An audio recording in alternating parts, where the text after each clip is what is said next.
হিন্দু ভাইয়েরা, হিন্দু বোনেরা, ইমানের বদৌলতে দৌলতে আপনি ধন্য হয়েছেন। আপনার আম্মা আব্বা এখনো মুসলমান হয় নাই, তাদের জন্য দোয়া করেন, তাদের জন্য দোয়া করেন, আল্লাহ যেন তাদেরকেও ইমানের দৌলত দান করেন।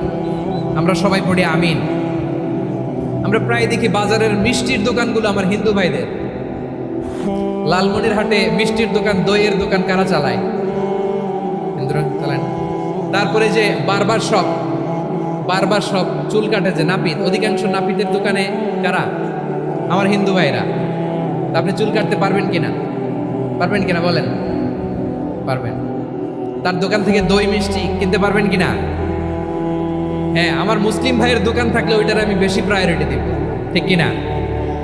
কিন্তু যদি তাদের সার্ভিস নিতে চান, প্রোডাক্ট নিতে চান, পারবেন। তার দলিল সহিহ বুখারী, আম্মা জান আয়েশা রাদিয়াল্লাহু তাআলা আনহা বলেন, ইশতারা রাসূলুল্লাহ সাল্লাল্লাহু আলাইহি ওয়াসাল্লাম মিন ইয়াহুদিয়িন তুআমান ওয়া রাহানাহু দিরআহু মিন হাদিদ।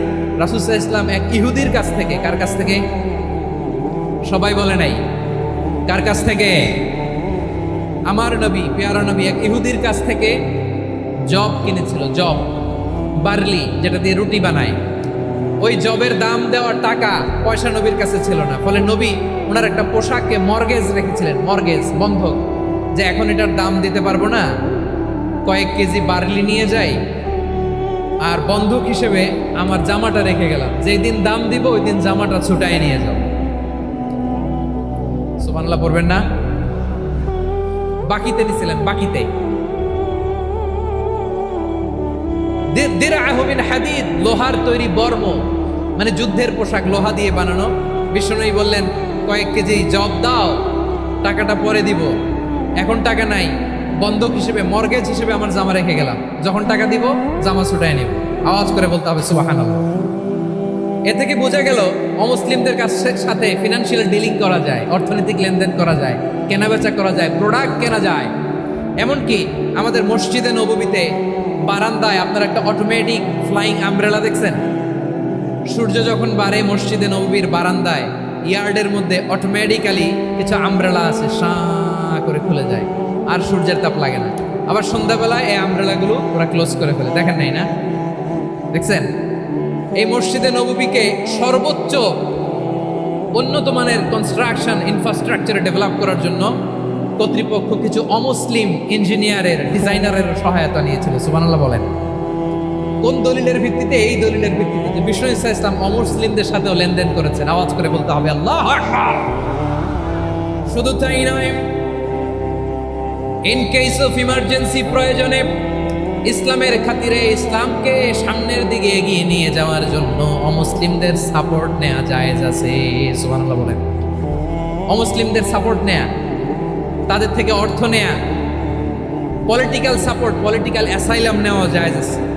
আমাদের অনেক বিশ্ববরেণ্য দায়ীরা আমেরিকায় অস্থায়ীভাবে অ্যাসাইলাম নিয়ে থাকে, নিজের দেশে গেলে ফাঁসিতে ঝুলাই দিবে। যুগ যুগ ধরে দায়ীদের উপরে এরকম অত্যাচার আর নির্যাতন আছে না নাই? মিশরের অনেক দায়ীরা পাশ্চাত্যে যেয়ে থাকে। এই যে তারা পলিটিক্যাল অ্যাসাইলাম নিয়ে থাকে, রাজনৈতিক আশ্রয়, এটা জায়েজ আছে না? এটা যে জায়েজ আছে তার প্রমাণ স্বয়ং বিশ্বনবী সাল্লাল্লাহু আলাইহি ওয়াসাল্লাম পলিটিক্যাল সাপোর্ট নিয়েছিলেন অমুসলিমদের কাছ থেকে। সুবহানাল্লাহ বলেন। আরো জোরে পড়েন আমিন। এখন বলেন, ইসলাম কি ন্যারো মাইন্ডেড রিলিজিয়ান না ব্রড মাইন্ডেড? লালমনিরহাটের যুবক ভাইরা আওয়াজ করো, ইসলাম কি ন্যারো মাইন্ডেড না ব্রড মাইন্ডেড? কতটা ব্রড মাইন্ডেড দেখেন। বিশ্বনবী সাল্লাল্লাহু আলাইহি সাল্লাম অমুসলিমরা যদি নবীকে উপহার দিত, ওই উপহারও বিশ্বনবী গ্রহণ করতেন। সুবহানাল্লাহ পড়েন। আপনার অমুসলিম বন্ধু যদি উপহার দেয়, সেটাও আপনি নিতে পারবেন, যেটা নেওয়া জায়েজ। কিন্তু আপনার বন্ধু যদি আপনার মদের বোতল দেয়, নিতে পারবেন? হ্যাঁ, মদের বোতল দিলে পারবেন। আপনার বন্ধু যদি আপনার পর্ক দেয়, পর্ক, শূকরের গোশত মিশ্রিত কোনো খাবার, ওটা নিতে পারবেন না। হালাল যে কোনো জিনিস নিতে পারবেন। বিশ্বনবী সাল্লাল্লাহু আলাইহি ওয়াসাল্লাম অমুসলিমদের দেয়া হাদিয়া গ্রহণ করতেন। কেমন নবী ছিলেন? আমার নবীরে চিনে নেন, আমার নবীর অ্যাটিটিউড জেনে নেন। বিষ্ণু ঈসা ইসলাম যখন কোনো জনপদে যেতেন, 3টা অপশন নিয়ে যেতেন। প্রিয় ভাইয়ের আওয়াজ করে বলতে হবে, কোনো জনপদে গেলে আমার নবীর অপশন থাকতো কয়টা? আমার মতো 3 আঙ্গুল উঁচু করে দেখান আর বলুন, আমার নবী কোনো জনপদে গেলে কয়টা অপশন নিয়ে যেতেন? 1 নম্বর অপশন আসলিম তাসলাম। নতুন এলাকায় গেলে বলতেন আসলিম তাসলাম, ইসলাম ধর্ম গ্রহণ করো, শান্তিতে থাকবা, আমার ভাই হয়ে যাবো, আমরা ভাই ভাই। ইসলাম মানো, আমরা ভাই ভাই। অপশন নাম্বার কত? 1। যদি বলে না ইসলাম মানবো না, ওকে, অপশন নাম্বার 2, মুসলিম হওয়ার দরকার নাই, লা ইকরাহা ফিদ্দিন, ইসলামে কোনো বাড়াবাড়ি নাই।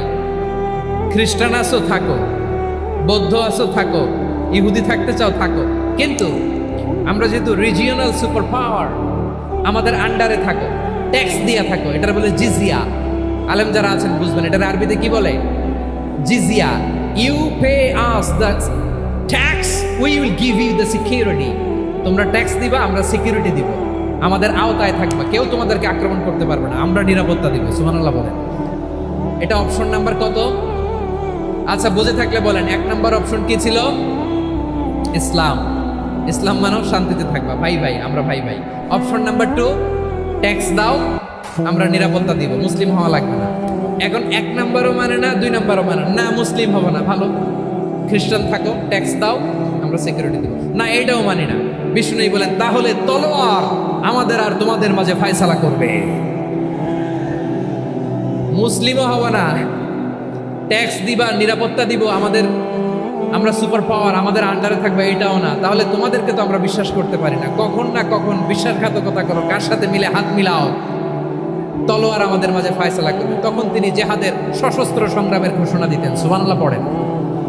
দেখেন, পশ্চিমারা জেহাদকে এইভাবে চিত্রায়িত করে না। ওরা জেহাদ বলতে বোঝায় তলোয়ার, হাত কাটো, গলা কাটো না। জেহাদ সশস্ত্র সংগ্রাম 3 নম্বরে। অধিকাংশ ক্ষেত্রেই বিশ্বনবীর সুন্দর আচরণ দেখে, আরে আমার নবীর যে নুরানি চেহারা, অনেকে তো কেবল সিরেফ চেহারাটা দেখেই কালিমা পড়ে মুসলমান হয়ে গিয়েছে। যারা মুসলিম হয় নাই তারা তাদের ইসলামী বলবৎ ছিল, ট্যাক্স দিয়ে ইসলামের আন্ডারে ছিল। যারা এটাও মানে নাই ওইটাও মানে নাই, তাদের বিরুদ্ধে জেহাদ। বিষ্ণু ইসলাম 7ম হিজরিতে যখন খায়বার বিজয়ের পরে ইসলাম রিজিওনাল সুপার পাওয়ার হিসেবে আত্মপ্রকাশ করলো, বিশ্বনবী চিঠি লিখলেন অন্যান্য সুপার পাওয়ারের কাছে, রাষ্ট্রীয় চিঠি লেখে এক রাষ্ট্রপ্রধান আরেক রাষ্ট্রপ্রধানের কাছে। ঠিক কিনা বলেন? জানেন না আপনারা? এই যে 24-এর ছাত্র নাগরিক অভ্যুত্থানে, এই অভ্যুত্থান যখন শুরু হয়, আমি তখন সাউথ আফ্রিকাতে একটা স্ট্যাটাস দিয়েছিলাম, গোটা নয় গোটা দেশ সংস্কার করা লাগবে। শুধু বাংলাদেশ নয়, সারা বিশ্বের বাংলা ভাষাভাষী লোকেরা এই আন্দোলনের সাথে সমর্থন তারা করেছে, এটাকে সাপোর্ট করেছে, তারা সমর্থন দিয়েছে। আমাদের ইউনাইটেড আরব আমিরাতের বাংলাদেশি ভাইয়েরা তারা সেখানে রাস্তায় নেমে এসেছিল, জানেন? ওইখানে ডেমনস্ট্রেশন করা যায় না, সেখানকার সরকার তাদেরকে যাবজ্জীবন দিয়েছিল। তখন আমাদের এই যে প্রধান উপদেষ্টা ডক্টর মোহাম্মদ ইউনূস সরাসরি G2G বলে, এটারে G2G, government to government, G2G, উনি চিঠি লিখলেন যে তাদেরকে, ইউর হাইনেস, এ সম্মানিত আমির, আপনি আমার এই চিঠির কারণে আমার সম্মানে এই 53 জন বাংলাদেশিকে মাফ করে দেন। এই চিঠির বদৌলতে বেকসুর খালাস পেয়ে গিয়েছিল আমাদের ভাইরা। জানেন না এই ঘটনা আপনারা? তাহলে গভর্নমেন্ট টু গভর্নমেন্ট চিঠি দেওয়া হয়। 7ম হিজরিতে বিষ্ণু ইসলাম সব সুপার পাওয়ারের কাছে চিঠি দিলেন, রোমান সম্রাটের কাছে, পারস্য অধিপতির কাছে, মিশরের অধিপতির কাছে, সবার কাছে চিঠি লিখলেন।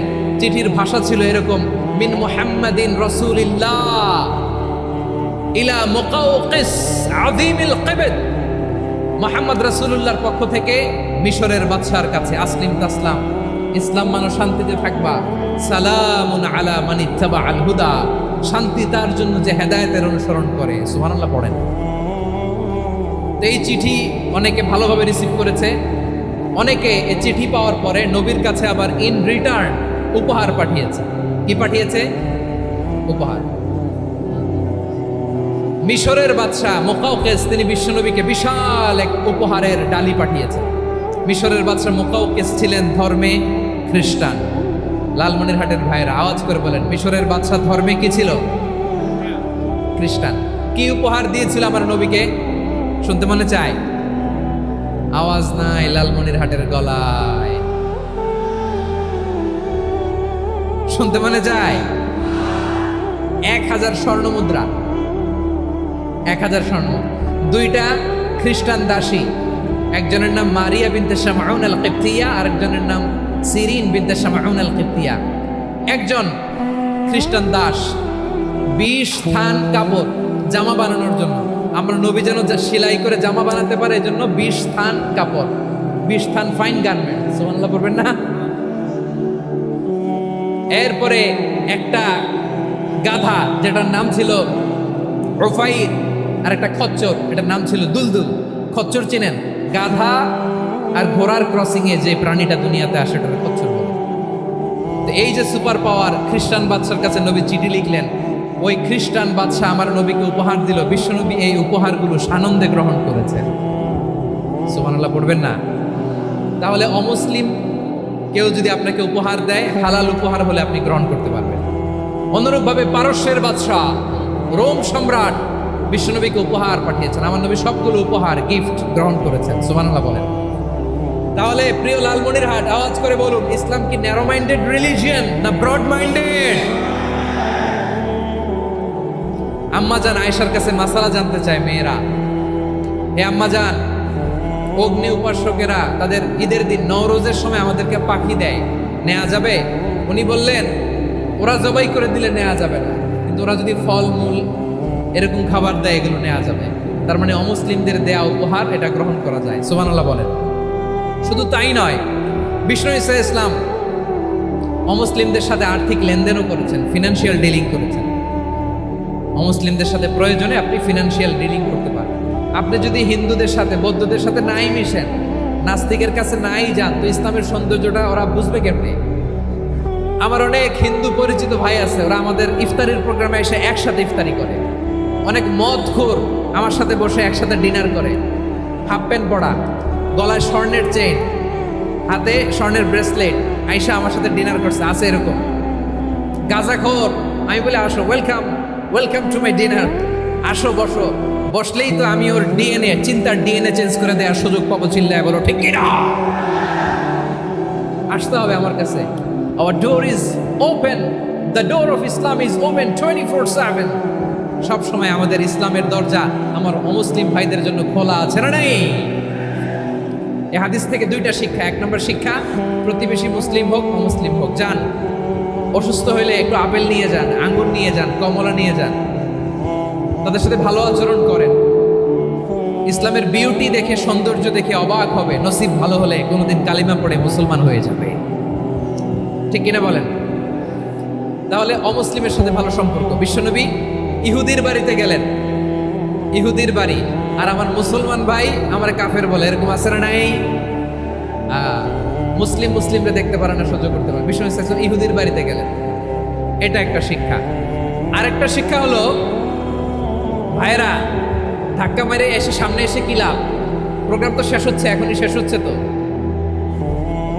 এই যে আমাদের বকশি ভাই ওয়াদা নিল, হাত তোলালো, মিম বলে এত কথা বললো, তো আমি জেলায় জেলায় যে খালি হাত নাড়াই তোমাদের জন্য নাকি? হ্যাঁ, হাত নাড়াই শুধু। এই ধাক্কাইতে ধাক্কাইতে এদিকে এসে হাত নাড়াইতেছে, হয়েছে তো, দেখলাম তো, ঠিক আছে, মাশাআল্লাহ, অনেক সুশৃঙ্খল, অন্যান্য যে কোনো জেলার জন্য সুশৃঙ্খল। আমার দিকে তাকাও, আমার দিকে তাকাও, ঠিক আছে। এই যে দাঁড়িয়ে আছে, একটা ছেলে নড়ে না, দেখছেন? মাশাআল্লাহ মাশাআল্লাহ মাশাআল্লাহ। হ্যাঁ, এইভাবেই। আর কয়েকটা মজাদার কথা আছে, শোনো। এই হাদিস থেকে আমাদের শিক্ষা হলো, আমার প্রতিবেশী যেই ধর্মের হোক আমি সম্পর্ক রাখবো। অসুস্থ হলে যাব, কি বলেন ভাইরা? যাবেন না? যাবেন না আপনারা? আচ্ছা, 2 নম্বর শিক্ষা হলো, বিষ্ণু ঈসা ইসলামের খাদেম ছিল ইহুদি। এতদিন খেদমত করলে একদিনও বিশ্বনবী ওরা কালিমার দাওয়াত দেয় নাই। কারণ কি?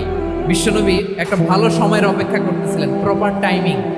দাঈর কাজ হচ্ছে দাঈ ইলাল্লাহ, সে হচ্ছে সুযোগ সন্ধানী। দাঈ সুযোগ খোঁজে, কখন দাওয়া দিলে ব্যাটে বলে হবে, ঝোপ বুঝে কোপ মারে, ঠিক কিনা বলেন? বিষ্ণু ইসলাম ভালো সময়ের অপেক্ষা করতেছিলেন, দেখি ভালো সময় আসুক আসুক আসুক আসুক। আস্তে আস্তে এমন সময় আসছে, ছেলে এবার মুমূর্ষ। অসুস্থ ব্যক্তির হৃদয় অত্যন্ত নরম থাকে। হসপিটালে যখন কেউ যায় তার হৃদয়টা বড্ড নরম থাকে, মৃত্যুর ভয়ে তার অন্তরটা নরম থাকে, ঠিক কিনা বলেন? এই প্রপার টাইমিং এর অপেক্ষা করতেছিলেন। যখনই টাইমিং পেয়েছেন দাওয়াত দিলেন। পড়ো লা ইলাহা ইল্লাল্লাহ, সুবহানাল্লাহ পড়েন সবাই। তাহলে ইসলাম অমুসলিম প্রতিবেশীর সাথে ভালো আচরণ করতে পারে। ইসলাম অমুসলিম মাতা পিতার সাথেও ভালো আচরণ করতে পারে। মাতা পিতা যদি অমুসলিম হয় তারা ফেলে দিতে পারবেন? পারবেন? পারবেন?